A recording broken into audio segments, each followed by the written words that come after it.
ശസ്ത്രക്രിയയ്ക്കിടെ കോഴിക്കോട് സ്വദേശിനി ഹർഷിനിയുടെ വയറ്റിൽ കത്രിക കുടുങ്ങിയ കേസിൽ പോലീസ് കുറ്റപത്രം സമർപ്പിച്ചു. 2 നഴ്സുമാരെയും 2 ഡോക്ടേഴ്സിനെയും പ്രതി ചേർത്താണ് കുന്നമംഗലം കോടതിയിൽ കുറ്റപത്രം സമർപ്പിച്ചത്. 750 പേജുള്ള കുറ്റപത്രത്തിൽ 60 സാക്ഷിമൊഴികളും 40 രേഖകളുമാണ് ഉൾപ്പെടുത്തിയത്.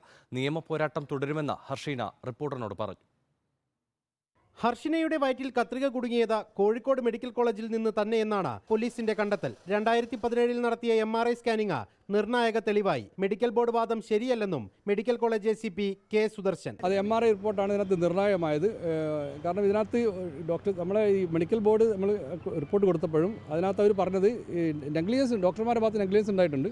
പക്ഷേ അത് എവിടെ നിന്നാണ് കണ്ടെത്താൻ പറ്റില്ല എന്നാണ് അവർ പറഞ്ഞത്. പക്ഷേ നമ്മുടെ ഫൈൻഡിങ്സിലാണ് നമുക്ക് ഈ MRI തെളിവ് വെച്ചാണ്, ശാസ്ത്രീയ പരിശോധന അടിസ്ഥാനത്തിലാണ് നമുക്ക് ഇത് ഇവിടെ വെച്ചാണ് നമ്മൾ കണ്ടെത്താൻ പറ്റിയത്. അതെ, മെഡിക്കൽ നെഗ്ലിജൻസ് ആണ്. 338 IPC പ്രകാരമുള്ള വകുപ്പുകളാണ് ഇതിനകത്ത് ചേർത്തിരിക്കുന്നത്. മെഡിക്കൽ നെഗ്ലിജൻസ് ആണ് ചെയ്തിരിക്കുന്നത്. 2 വർഷം വരെ തടവ് ശിക്ഷ ലഭിക്കാവുന്ന കുറ്റമാണ് ആരോഗ്യ പ്രവർത്തകരുടെ ഭാഗത്തു നിന്ന് ഉണ്ടായതെന്നും ACP വ്യക്തമാക്കി. അതേസമയം പൂർണ്ണനീതി ലഭിക്കും വരെ നിയമ പോരാട്ടം തുടരുമെന്ന് ഹർഷിന. നമ്മളെ കൂട്ടായ പോരാട്ടത്തിന്റെ ഒരു വിജയം തന്നെയാണ്. നമുക്ക് അതിൽ വളരെയധികം സന്തോഷമുണ്ട്.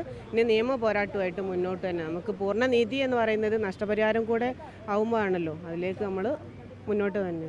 2017 നവംബർ 30-നാണ് കേസിനാസ്പദമായ സംഭവം നടന്നത്. റിപ്പോർട്ടർ, കോഴിക്കോട്.